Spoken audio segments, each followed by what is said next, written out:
सुन रही हम उसका 2024 में जवाब देंगे। कैसे? वोट में चुनाव के पहले मैंने वोट इसीलिए ये पहले रखा है। अगर ये हमारे सुनाई नहीं होगी इस बार तो अगर हम 2024 में बीजेपी को झटका देंगे। जो है ना ये क्वांटिटी में कम है लेकिन क्वालिटी में बहुत ज्यादा है। अरे एकता के सूत्र में कहाँ है? क्वांटिटी में कम है तो क्वालिटी में बहुत ज्यादा में बटे हुए हैं। नहीं बटे, अब कोई एक साथ हैं। जैन तीर्थ के लिए एक साथ गड़ा है, एक साथ। आप चाहें तो कैमरा घुमा के आप देख सकते हैं। तो नमस्कार, आज उसी ऐतिहासिक भूमि पर हैं जहां से न जाने कितने आंदोलन हुए, न जाने कितने इतिहास लिखा गया। आज एक ऐसे वर्ग के बीच में मजबूरी है कहने की, क्योंकि ये व्यापारी वर्ग कहा जाता है और आज इसको रामलीला मैदान में अपनी आवाज बुलंद करने के लिए आना पड़ा है।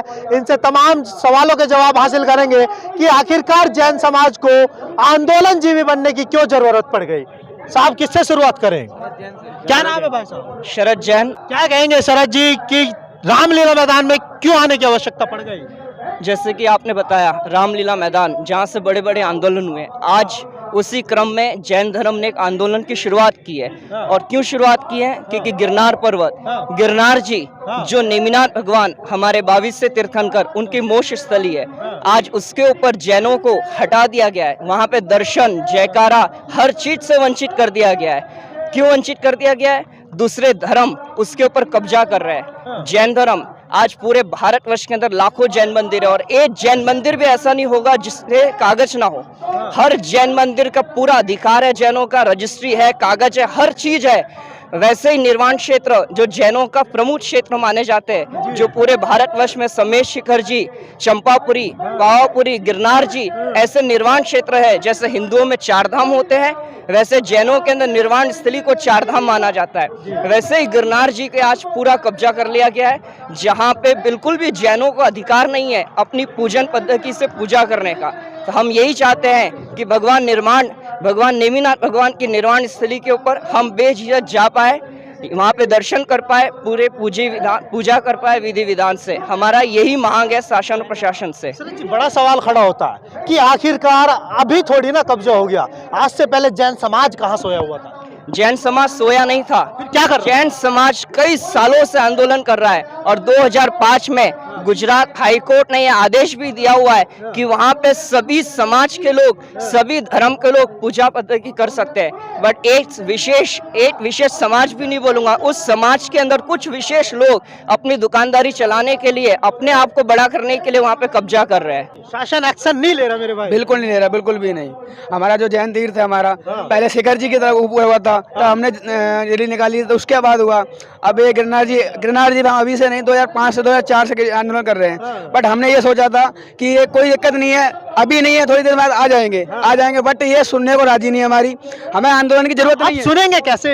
हमें आंदोलन की जरूरत नहीं है। बट ये सरकार जो हमारी बीजेपी सरकार नहीं मानने को राजी है, इसीलिए हमें आंदोलन करने की जरूरत पड़ रही है। वरना हमने कभी आज तक आंदोलन नहीं किया है, ना ही हम अहिंसक हैं, ना ही हम हिंसा है। हम ओनली अहिंसकवादी आदमी हैं। हमें कोई जैन समाज इतनी शांत समाज है जो बिल्कुल भी किसी से कोई वैर नहीं रखती है। बीजेपी सरकार सुन नहीं रही। हम उसका 2024 में जवाब देंगे। कैसे? वोट में चुनाव के पहले मैंने वोट इसीलिए ये पहले रखा है। अगर ये हमारे सुनाई नहीं होगी इस बार तो अगर हम 2024 में बीजेपी को झटका देंगे। कितने सीट पर झटका दे सकते हो? बहुत कार भी हमारे जैन पूरे विश्व में है। जैन कम से कम विश्व में जैन समाज हमारा पूरे देश में है और जैन समाज बहुत कर सकता है, आगे बहुत कुछ कर सकता है। इसलिए मैं चाहता हूं हमारे परम पूज्य विद्यासागर जी महाराज जी से इन्होंने अभी वादा किया था, इस लोकतंत्र हमने 3 स्टेट में इनकी सरकार बनाई है, MP, राजस्थान और छत्तीसगढ़ में। अब जो अगर इन्हें एक्शन नहीं लिया मोदी जी ने, अमित शाह जी ने, तो आगामी जो चुनाव होगा सेंटर का प्राइम मिनिस्टर, उसमें उन्हें जवाब मिलेगा। वोट की चोट दोगे? हाँ, वोट की चोट देंगे। वोट की चोट जरूर होगी। पंकज जैन MP से हूँ, भिंड से जी।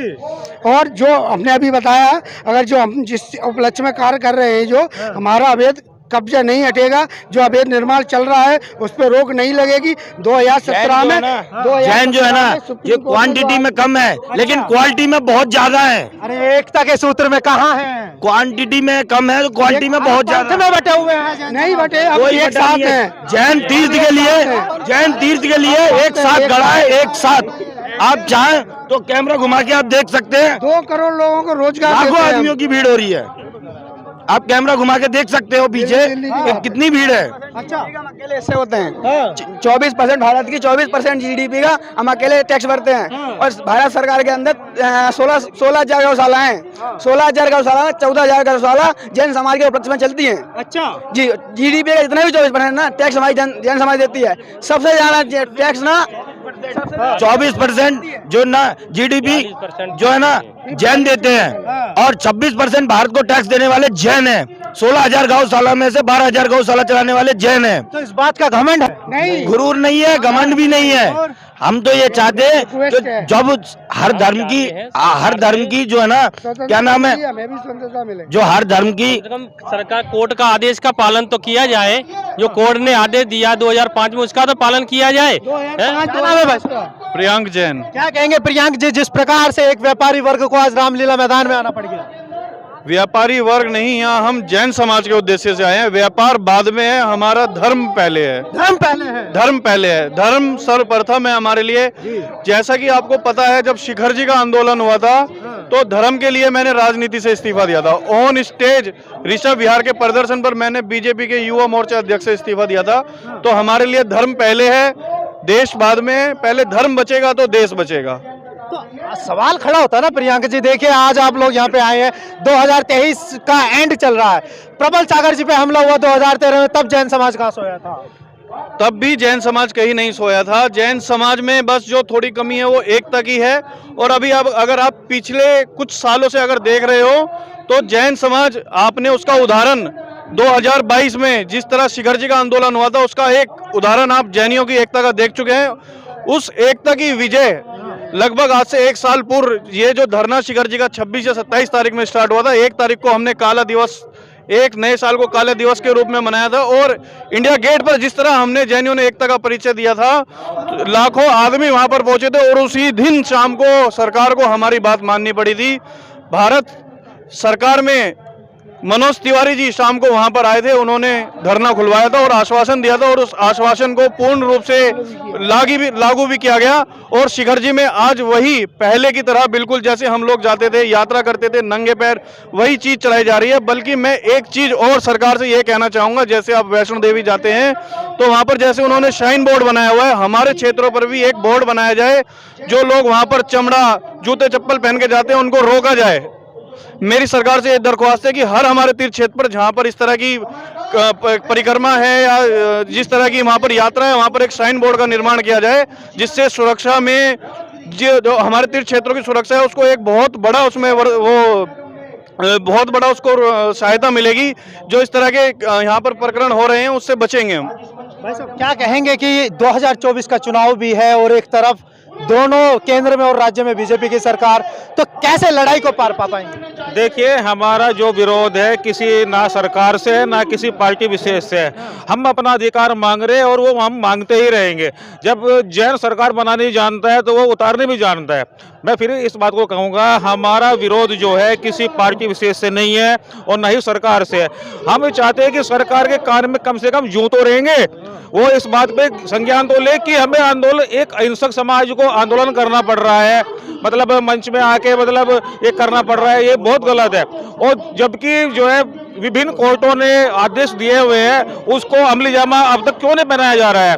एक महेशगिरी जी होते हैं, महेशगिरी जी आपस में लड़वाने की बात करते हैं, हालांकि एक जनप्रतिनिधि होने के नाते उनको ये बात शोभा नहीं देता। अब वे हमारे मतलब जो हमारे मुनि वगैरह हैं उन पर एफआईआर दर्ज कराने की धमकी देते हैं। एफआईआर दर्ज तो बल्कि उन पर होनी चाहिए कि वे आपस में जो है वैदिक संस्कृति को और श्रमण संस्कृति को आपस में बिड़वा रहे हैं। ये एक बहुत निंदनीय है, मैं इसकी घोर निंदा करता हूँ और जन समाज भी इसकी निंदा करता है। भाई साहब इस आंदोलन को विजय की ओर कैसे ले जाओगे? भाई साहब आज आंदोलन शुरू हुआ है और शुरू से होता रहा है, अपने संत लोगों का सबका आशीर्वाद है। और हम चाहेंगे कि पूरा भव्य रूप से ये हमारा अधिकार मिले।